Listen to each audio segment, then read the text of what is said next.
இன்னைக்கு Simcoe south India multi state agriculture cooperative society 2025 2026க்கான புதிய வேலைவாய்ப்பு அறிவிப்பு வெளியிட்டிருக்காங்க. இது மத்திய அரசுடைய வேளாண்மை அமைச்சகம் கீழங்கிற ஒரு மல்டி ஸ்டேட் கோஆபரேட்டிவ் சொசைட்டிங்க. அதனால ஜாப்லாம் செக்யூரிட்டியா இருக்குங்க. இந்த ரெக்ரூட்மெண்ட்ல மொத்தம் 52 காலி பணியிடங்கள் இருக்கு. Social marketing manager 12 vacancy, credit executive 20 vacancy, clerk 10 vacancy, office assistant 10 வேகன்சிங்க. சம்பளம் பார்த்தீங்கன்னா 5,200ல இருந்து 28,200 வரைக்கும் சேலரி ஸ்கேல்லாம் இருக்குங்க.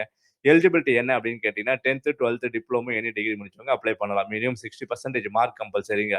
வயது வரம்பு என்னன்னு கேட்டீங்கன்னா 21 வயசுல இருந்து 36 வயசுக்குள்ள இருக்கிறவங்க இதுக்கு அப்ளை பண்ணலாம். எஸ்சி எஸ்டி ஓபிசிக்கு அரசு விதிப்படிலாம் அந்த ஏஜ் ரிலாக்ஸேஷன்லாம் இருக்குங்க. செலக்ஷன் எப்படி அப்படின்னா ரைட்டன் எக்ஸாம்ங்க ஃபர்ஸ்ட், செகண்ட் என்னன்னு கேட்டீங்கன்னா சர்டிஃபிகேட் வெரிஃபிகேஷன், மூணாவது இன்டர்வியூங்க. எக்ஸாம்ல என்னென்ன கொஸ்டின் கேட்பாங்க அப்படின்னு கேட்டீங்கன்னா ஜிகே கேட்கறாங்க, மேக்ஸ், சயின்ஸ், கோஆபரேட்டிவ் மேனேஜ்மெண்ட் கொஸ்டின்லாம் கேட்கறாங்க. அப்ளிகேஷனோட ஃபீஸ் எவ்வளோ அப்படின்னு கேட்டீங்கன்னா ஜென்ரல் மற்றும் ஓபிசிக்கு வந்து 500 ரூபாவும், எஸ்சி எஸ்டிக்கு வந்து 250 ரூபாங்க. இது எப்படி அப்ளை பண்ணணும் அப்படின்னு கேட்டீங்கன்னா இது ஆன்லைன்ல அப்ளிகேஷன் கிடையாதுங்க, ஆஃப்லைன் அப்ளிகேஷன் மட்டும்தான். இதை ஃபார்ம் ஃபில் பண்ணி வேலூர் சிம்கோ ஆஃபீஸ் அட்ரஸ்க்கு போஸ்ட் இல்லை கொரியர் மூலம் அனுப்பணுங்க. இதுக்கு உண்டான லாஸ்ட் டேட் என்னைக்கு அப்படின்னு கேட்டீங்கன்னா ஜனவரி 2026 20ஆம் தேதிங்க. ஸோ இந்த வேலைக்கு நீங்க அப்ளை பண்ண மிஸ் பண்ணிடாதீங்க. இந்த வேலைக்கு உண்டான லிங்க் நான் கீழே மென்ஷன் பண்றேன், டிஸ்கிரிப்ஷன்ல மென்ஷன் பண்றேன். இந்த வீடியோ யூஸ்ஃபுல்லா இருந்தா லைக் பண்ணுங்க. ஜாப்ஸ் அப்டேட்ஸ் வேணும்னா சப்ஸ்கிரைப் பண்ணுங்க. டவுட்ஸ் இருந்தா கமெண்ட்ஸ்ல கேளுங்க. தேங்க்யூ.